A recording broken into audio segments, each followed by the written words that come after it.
So, you want to get better at Black Mage. This video is aimed to show you not only the basics, but delve into a couple of higher end optimization techniques that you can employ during your gameplay. My name is Eksu Plosion. I am a Black Mage main who primarily does endgame content like raiding and speedrunning. I have to make a disclaimer here that this video will contain spoilers for the Endwalker expansion content, including the 2 extreme trials that came out with the expansion release. Also, this video is current as of the time of upload, but if there are any significant balance changes throughout the expansion that will drastically change how Black Mage is played, then I will post an updated video afterwards. Also, this video will primarily cover Black Mage at level 90. Now that that's over with, I'll be splitting this video into several sections to make it easier to navigate in case you are only interested in a specific portion. First, let's discuss some miscellaneous questions people have with regards to Black Mage. Firstly, what do you meld on Black Mage? Black Mage loves all substats, and there are no real bad substats for Black Mage. Your first priority is to meld spell speed until you have a comfort value. You're probably saying to me, what the heck is a comfort value? Well, it's a value that you feel comfortable using. Me personally, I find that playing Black Mage with a GCD of 2.36 or less to be ideal. I've tried playing slower than this, and I didn't really have a good time. I would typically recommend that you start out with spell speed values of around 1300, which would put you around 2.34 or 2.33 GCD. This is usually where people start off. After that, it depends on what type of gear you have. If your gear has a lot of crit, then you should meld more crit. Critical hit, as a stat, scales a lot more when you have a lot of it. In contrast to determination and direct hit, which are linear scaling stats, crit scales non-linearly, so it compounds more when you have a lot more of it. That is why people tend to say that crit has less value at the start of an expansion. This is because the gear simply doesn't have a lot of substats on it compared to the gear that will have when the expansion is near its end. Black Mage typically has 2 types of best-in-slot gear sets during Savage patches. One of them will bias more towards critical chance and have a moderate spell speed amount, somewhere around 2.30 GCD. Another one will bias a lot more towards spell speed, determination, and direct hit, and not prioritize crit. It's actually not very common to have a high critical chance and also have high spell speed. This is because the other casters in the game do not benefit as much as Black Mage from spell speed, so there needs to be other gearing options for them. If you're curious what the best in slot gear is for Black Mage, check out the Balanced Discord server where the sets always get updated when new content comes out. Another question people ask a lot: how do you know if you're doing enough damage at a certain item level or stats? What damage should I be doing if I have this gear? Also on the Balance server, and linked in the description, is something called the Black Mage Relative Damage Calculation Spreadsheet. You can make a copy of this spreadsheet and use it to estimate your DPS. The spreadsheet also gets updated every patch with new best-in-slot gear. All you have to do is put in your stats with food, and it will output an average DPS number that you should be able to hit. You'll also be able to see how your gear compares to the current best-in-slot pieces in the spreadsheet. You should try hitting a striking dummy for an extended period of time and see if you can get within the range that the spreadsheet predicts for your gear. If you're drastically lower, chances are that you're making rotational errors which will impact your DPS. Next, we'll discuss openers. Your opener is what you do at the start of a raid or trial, so content where there is typically a countdown timer prior to pulling the boss. It's meant to do a couple of things. First, synchronize buffs with teammates for increased damage output. Second, use your long cooldown abilities like Leylines, Manafont, and Amplifier to start the recast timer, and also to set you up rotationally for the fight. There are a lot of openers out there. The most basic general use one that you should know for this expansion is the Firestarter Start Opener. I have it here pictured on the screen. There are 2 variations listed. The first one is slightly stronger in terms of damage output since it uses both Triplecast charges to get your spells off quicker. However, the second one is safer to use when doing a fight for the first time, or when there is a mechanic in the first minute of the fight that having the second Triplecast charge would be good for. Why do we start with Fire 3 in the opener, you may ask? Shouldn't we start with Blizzard 3 and do a Blizzard 4 so we can get Paradox in the beginning of our opener?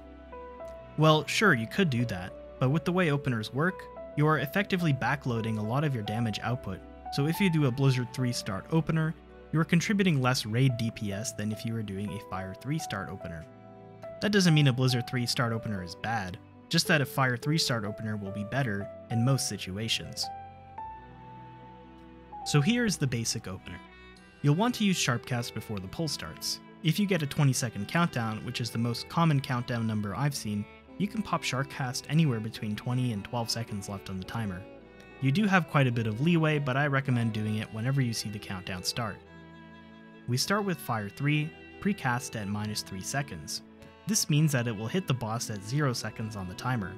Immediately you start casting Thunder, so you will start getting your damage over time effect on the boss. Since we have no inherent places to weave in the opener, you need to clip Triplecast right after the Thunder. While this clip is technically reducing the effectiveness of the Triplecast, you do need to do this in order to get a lot of your spells off in time. This also provides weaving windows for you to use your off-global cooldown abilities, like Amplifier, Leylines, Swiftcast, your second Triplecast charge, your Intelligence Potion, and Manafont. Once you finish the Astral Fire phase after the Manafont, you'll want to transition into your Umbral Ice phase to start regenerating mana.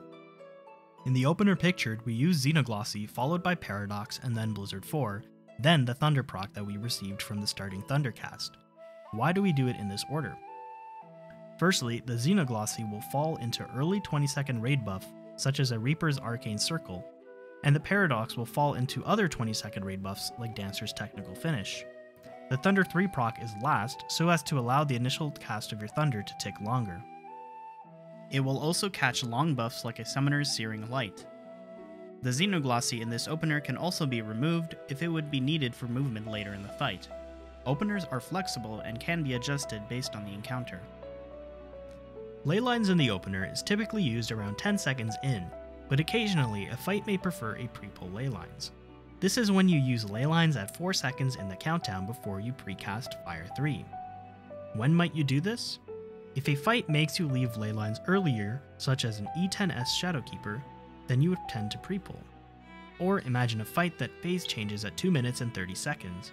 If you used your Leylines at 10 seconds in the fight, your next usage would be at 2 minutes and 10 seconds, and so you would lose 10 seconds out of that second Leylines. But if you had pre-pulled the Leylines, you would get 2 full usages. There are also many other openers. For example, a 10F4 single transpose opener that I made a video about, as well as a double transpose opener. You shouldn't pick an opener because it does more damage, but because it sets you up for success in a fight. For example, the 10F4 single transpose opener requires you to hardcast spells from approximately 26 seconds into the fight to 40 seconds into the fight. If I tried to pull this opener off in a fight like E11S, where there are mechanics like knockbacks happening then, this opener is completely useless because I won't be able to weave my Surecast. But with the Fire 3 opener, or maybe a different transpose opener, you might have the freedom to react to mechanics in that time window. Another issue with the transpose openers is that you do need an MP tick trigger or plugin to make them 100% reliable. If you don't use an MP tick trigger or plugin, there is a chance that you do not get the proper MP ticks, which makes it not a great option for players who do not want to use add-ons, or players who are on console and cannot use add-ons. You might be wondering, how the heck do these transpose openers even work? I'll cover non-standard gameplay later in the video, but a short explanation on how these openers even work is that when using transpose from Astral Fire 3 to Umbral Ice 1, you gain a Paradox marker. By using Paradox in Umbral Ice 1, you go to Umbral Ice 2.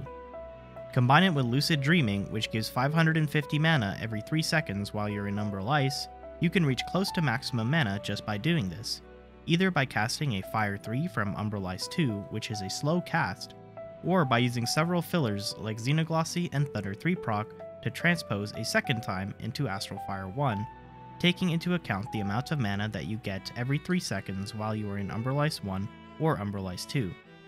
But if you get a bad MP tick trying these transpose openers, you'll get much less benefit. That's why it's not recommended unless you can make them 100% reliable with an MP tick plugin. Now that we've discussed the Black Mage opener, let's discuss the Black Mage rotation. So what exactly is a rotation? It's the bread and butter sequence of spells that cycles you from Umbral Ice to Astral Fire to Umbral Ice and so on, and it is loopable. It is not the same as your openers, so don't get them confused. The most basic Black Mage rotation out there is known as the standard rotation. The standard rotation is pictured here. Assuming that we start in Astral Fire 3, you use Blizzard 3 to swap elements. Then you use Blizzard 4 to obtain Umbral Hearts. Refresh your dot with Thunder 3 and use your Umbral Ice Paradox. Following this, you swap to Astral Fire with Fire 3, and then use 3 Fire 4s, 1 Paradox, 3 Fire 4s, and a Despair. It's important to note that with the 15-second duration of Astral Fire, you do need Paradox to refresh the timer in this rotation. You do have the time to perform 1 extra cast on either side of the Paradox. For example, if you found that you needed to move while you were executing the standard rotation, you could insert a Xenoglossy in the middle as pictured here, and you still have time to use Paradox before dropping Astral Fire. Even though the image displayed uses Thunder in Umbral Ice, it does occur sometimes that you have to refresh your Thunder during your Fire phase. If you needed to reapply your Thunder proc in Astral Fire, you might opt for something like this to be able to Sharpcast it. In this scenario, you front load the first half of your Astral Fire phase with 4 Fire 4s, which allows you to use both a Xenoglossy and a Thunder 3 proc in the latter half of your Astral Fire phase without dropping a Fire 4. Now let's take a look at some of the common questions that people have while playing Black Mage and executing this rotation. Firstly, where does Triplecast go in this rotation? A good spot for Triplecast is after the fast Fire 3 that takes you into Astral Fire, or after using something like a Xenoglossy in your Fire phase, you may opt to use Triplecast on Fire 4s and a Despair. Or if you've got Triplecast and a Manafont up, you may opt to use it on a Despair, and then a Manafont, and then another Fire 4 in Despair. This is usually the highest value for Triplecast that you can get, so if you can do it without sacrificing uptime elsewhere, I do recommend it. Another question you may ask is, when do I use Leylines, or when do I use Amplifier in the rotation? For Amplifier, you generally want to use it as soon as you're able to weave it effectively and not overcap on a polyglot stack. For Leylines, generally you will be able to use it as an OGCD weave during your Triplecast windows, as those would typically come up every minute. How about Manafont? Where does Manafont go in this rotation? Your first use for Manafont would be after a hard casted Despair. Use any instance such as a Fire 3 proc, a Xeno, or a Thunder 3 proc to weave Manafont and then cast 1 more Fire 4 and 1 more Despair. Or if you can instant cast the Despair instead from Swiftcast or Triplecast, you can skip using other instant casts and just weave the Manafont off the instant Despair. How about Sharpcast, and where do we use Sharpcast in this rotation? Sharpcast is another OGCD that we need to weave. You need to weave Sharpcast with an instant cast spell, such as a Fire 3 proc, a Thunder 3 proc, Xenoglossy, an Umbral Ice Paradox, or a spell made instant via Triplecast or Swiftcast. Or you can weave it after a fast cast. Fast casts are those that you use to swap elements from maximum stacks. For example, a Blizzard 3 cast in Astral Fire 3 has a very low cast time, and you're actually able to weave 1 OGCD ability in that time. It's the same thing with casting a Fire 3 to swap from Umbral Ice 3 to Astral Fire 3. Generally speaking, using Sharpcast on Thunder in order to maintain procs is going to be higher value than using Sharpcast on Paradox in Astral Fire to get a Firestarter proc. Since the Thunder proc is 40 seconds long and Sharpcast is 30 seconds, you could technically Sharpcast all Thunder procs and never have to refresh Thunder via a hardcast. However, all fights are different, and you may choose to do one over the other based on the fight timeline. For example, if a boss is dying soon or becoming untargetable for an extended period of time for a mechanic, you might not need the extra Thundercloud refresh, so you might opt to do Sharpcast on Paradox so you can do something with that Firestarter proc. Let's take a short aside to talk about weaving, because this is a big Black Mage question that a lot of people have. What exactly is weaving and why do we need to do it? If you've ever used an off-global cooldown ability such as Triplecast, Sharpcast, Manafont, Leylines, Addle, Mana Ward, etc., you probably know that there is an animation that your character does when this ability is cast. This animation has an associated animation lock, so while your character is doing this animation, you are physically unable to cast any spells, like Fire 4, Paradox, Blizzard 4, etc. If you've ever tried to use an off-global cooldown ability, like Triplecast, right after hard casting a Fire 4, for example, you'll notice that your character will do the whole Triplecast animation, and only after the animation resolves are you able to execute the next spell. This little bit of delay is called clipping, and you should minimize it as much as possible. Ideally, the only place you should clip is right at the beginning of the fight when you have to clip Triplecast in your opener. I see a lot of beginner and intermediate Black Mage players making this mistake often with abilities like Sharpcast. When you clip, you are effectively not doing anything for around 0.7 seconds, and this adds up a lot during the course of a whole fight. This can lead to dropping several casts, which of course will result in you doing less damage than someone who is weaving the ability. So how exactly do you weave? Like I mentioned earlier in the Sharpcast section, when you use an instant cast spell, you have time while your GCD is spinning to use that ability. Even though your character is doing the animation, you are physically unable to cast a spell as your global cooldown is still rolling. That means that you are not penalized by the animation lock. You are normally able to weave 2 off-global cooldown abilities within one instant cast spell. So, for example, in the opener, the Amplifier and Leylines are used in a double weave after an instant Fire 4. However, depending on your ping to the server, the higher your ping is, you may find it harder to perform double weaves. And if you try to fit 3 abilities within that window, you will tend to clip a little bit. Another question that I've heard a lot of people ask is it true that you want to make your ice phase as short as possible? And the answer is no. This is a common misconception, and it could not be further from the truth. Your first goal in ice phase is to get max mana, but besides that, there are other things that you need to prioritize before you enter your fire phase. For example, if you ended up in a situation where you were on 2 polyglot stacks, close to overcapping on the 3rd one, and you also had to use Amplifier and you had to refresh Thunder, it is perfectly acceptable to have an ice phase like this. This is normal, and it shouldn't be something you are afraid of during your gameplay. Another thing you may ask is, what do you do with the Firestarter Procs that you get from an Astral Fire Paradox? As a priority, they should first and foremost be used for uptime purposes, so if you need to move somewhere and you have nothing else to cast, use your Fire 3 proc. Or you can use it as an instant cast spell to weave an OGCD such as Leylines, Manafont, Amplifier, Mana Ward, Addle, etc. Another use for Firestarter Procs is for non-standard transpose lines, which we'll cover now. Have you ever wondered why there are so many top Black Mage players on FF logs who frequently deviate from the standard rotation that I've just described? The common element in their gameplay is they typically use Transpose instead of Blizzard 3 to swap from Astral Fire to Umbral Ice. Now, why do they do such a thing? It all has to do with potency per second in minimizing the casts of weak spells. For example, a Blizzard 3 cast from Astral Fire 3 is a fairly weak spell. Its potency is 240 base, but it's multiplied by the 0.7x damage multiplier of ice spells in Astral Fire 3, which makes it only 168 potency. It's also the same situation when you use Fire 3 from Umbral Ice 3. What if we could skip these casts and do something better? Probably the simplest, but not the best, transpose line that you can do is something like this. You use Transpose after Despair either by using an instant cast ability like Xenoglossy, T3P, or F3P to weave it, or you could use an instant cast Despair.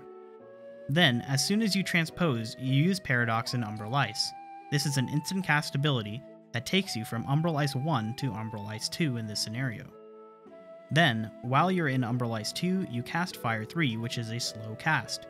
This slow cast should be enough time for you to get 1 more mana tick. After this Fire 3 cast, you'd cast 4 Fire 4s and a Despair. Now, is this sequence of spells really that good? Well, in terms of potency per second, this sequence of spells that I've just described has a potency per second of 166.54, whereas the standard Black Mage rotation has a potency per second of 165.52. That's a whole 1 potency per second increase, or around 0.6%, which isn't much. Consider that you have to be relatively stationary during the non-standard line, and if you do it at the wrong time and have to end it early with a Despair, or refresh with a Fire 1 since you have no Paradox, you'd be looking at closer to a 2 to 3% loss instead. The advantages of the standard rotation is that you have more freedom of movement and potential at generating a Fire 3 proc, which can be used for much stronger transpose lines than the slow Fire 3 into 4 Fire 4 Despair line. An easy to use transpose line that you can apply while still doing the standard rotation is pictured here. I've covered this one during the Media Tour overview video, but all you have to do is, if you have an existing Firestarter proc, use Transpose after your Umbralized Paradox and use the Firestarter proc instead. Now, why is this good? Shouldn't we use the Fire 3 proc while we're in Astral Fire 3 for more damage? Well, it's because the alternative is using the Fire 3 proc in Astral Fire 3, and then also using a fast Fire 3 to switch from Umbralized 3 to Astral Fire 3 in your next Fire phase, versus just using the Fire 3 proc once in Astral Fire 1, which accomplishes both things in one spell. This is efficient potency per second wise. If you do this line, you are looking at closer to a 1.1% gain over the standard rotation. This is why most logs will have some standard rotation lines included, as the Fire 3 proc potential is quite large. There are other transpose lines you can do as well. For example, a common one with a Fire 3 proc is to do a double transpose line, as pictured here. This line on its own is quite strong, but the disadvantage is you do need to allocate a lot of resources to make it work. You need an instant to weave, transpose, or you need to use an instant despair, plus you need 3 fillers in Umbral Ice because you need to kill time for that 5-second transpose cooldown to come back up. You're also fairly immobile in the latter half once you cast the Fire 3 proc, as you have less time to complete your Fire phase due to Fire 3 proc starting your Astral Fire timer immediately. If you do need to cast a Fire 1 in the middle of that phase, you would lose a Fire 4 unless you have a surplus of mana, and the gain from the line would not be as strong. Typically, avoiding the slow cast Fire 3 will give the largest rewards. For example, we can avoid a double transpose and do something similar with a swift casted Fire 3 from Umbral Ice 2. This line is about 5% better than the slow Fire 3, 4 Fire 4 Despair line that I covered at the beginning of this section. Now, there are a lot of transpose lines possible, and I can't possibly cover them all in one video. I do suggest keeping an eye on the Balanced Black Mage Resources channel because there is a document getting worked on and released soon with the potency per second of various transpose lines. But I hope that this explained some of the common lines that you can do and how you can execute them. I'll also include a link in the description for that document when it gets released. Besides transpose lines, there's also the question of non-transpose Blizzard 4 skipping lines. Black Mages used to do this a lot in Shadowbringers as it was a big DPS gain then. But with the advent of Endwalker, which brought Paradox and a buffed Blizzard 4, there is almost no reason to skip casting Blizzard 4 if you cast Blizzard 3. A 4 Fire 4 Despair line is almost 2% worse than the standard rotation now, and a 5 Fire 4 Despair line, which was common to do under Leylines in Shadowbringers, is now 0.2% worse than the standard rotation. The only time you should consider skipping Blizzard 4 once you've casted Blizzard 3 is if you are in a situation where a boss will die before you can execute the full standard rotation. Now, of course, the follow-up question a lot of people have when they encounter non-standard transpose optimizations is, do I have to do this transpose stuff to get a purple, orange, pink, or gold parse? And the answer to this question, frankly, is no, you don't. You can get a top 10 parse in the world playing completely standard if that's what you want to do. It has been done before, and it will be done in the future. These are minor optimizations that at most will give you a little boost in damage. Far and away, the biggest contributor to your parse is your uptime. You need to always be casting in order to get a good parse. Now, what do I mean by this? If you look at your log in FFXIV analysis, a useful tool that you can paste fflog's report links into, you can see errors that you are doing and places where you can improve. The most important metric on the website is the Always Be Casting module. It is vital that this metric is as high as possible. Aim for higher than 95%, closer to 98 to 99% to be ideal. If you have a number that's something like this, and you're wondering if non-standard is going to make you better, it isn't. The hard truth is that you simply need to start working on fundamentals, always casting spells and keeping your GCD rolling, learning to weave properly and not hard clipping OGCDs like Sharpcast, Triplecast, etc. Always planning ahead and thinking about how you are going to move to resolve a mechanic coming up in the future. The worst thing that you can do on Black Mage is do extended movements while not casting a single spell. Non-standard gameplay isn't a cure for bad fundamentals. It is a tool for optimized players to squeeze as much as they can out of the job's kit. Another question I get asked often is, how do you know when to do a standard rotation or when to use a transpose line? The simplest answer I can give you is, it depends on the fight and what is happening currently and what will happen in the future. For example, if I tried doing a slow Fire 3 transpose line in Hydaelyn Extreme during the Subparhelion Chakram rotation mechanic, I would be in a pretty bad position. I would have no weave space to do a Triplecast unless I burn a Xenoglossy or Thunder Proc, potentially overriding my dot timer. However, if performing a standard rotation at this time, I have much more freedom of movement and weaving, making the movement much easier to deal with. You should always be thinking, what is going to happen in this fight in the next 15-20 seconds or even longer? Now, if you think about a fight like Zodiark Extreme, there is actually no mechanic requiring you to move at all in this fight for the first minute. That means that doing transpose lines in the first minute of this fight are more or less free, as long as you're still able to move for the first Exotericos mechanic 1 minute in the fight. Now, everything we've talked about so far has been relating to single target encounters. What about AOE scenarios? Let's cover something first. When do you use AOE, and when do you use single target? Generally, you should use AOE spells when there are 3 or more targets. However, there are some exceptions, namely, number 1, you should use High Fire 2 on 2 targets to swap to Astral Fire as a fast cast, as this is higher potency than using Fire 3. Number 2, use Flare unenhanced on 2 targets instead of Despair if you're able to instant cast the Flare. Again, this is due to a small potency gain. If you have to hard cast the Flare, then it's not worth doing it on 2 targets. The third is use Foul on 2 targets instead of Xenoglossy. This one is a pretty free potency gain. Now, what about when there are 3 or more targets? Your standard AOE rotation for Black Mage, starting at level 82, is the following: High Blizzard 2, then Freeze, then Thunder 4, then High Fire 2, 2 more High Fire 2s, and then 2 Flares. This is also the Black Mage AOE rotation from level 58 onwards for reference. You just have to replace High Blizzard 2 and High Fire 2 with Blizzard 2 and Fire 2 respectively. Let's go over this rotation. First, you cast High Blizzard 2 to go into Umbral Ice. Next, you cast Freeze first because it costs no mana and you may not have MP right away after casting High Blizzard 2 to cast Thunder. Freeze also gives you the Umbral Hearts required for your Fire phase. Follow this up with your Thunder 4, either a proc or hardcast. Make sure to use Sharpcast on these during dungeon pulls. The first High Fire 2 is the fast cast that swaps you from Umbral Ice to Astral Fire. This does not consume one of your Umbral Hearts. The next 2 High Fire 2s will consume 2 of the 3 Umbral Hearts that you have. The first Flare will consume the last Umbral Heart that you have and leave you with a little bit of mana left over, and you will use this mana to cast the second Flare.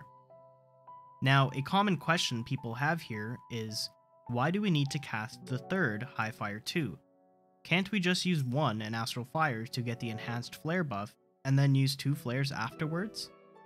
And the answer is simply, it's because it does more damage. If you have 3 enemies and you use the standard AOE rotation as listed, you're looking at around 210 potency per second.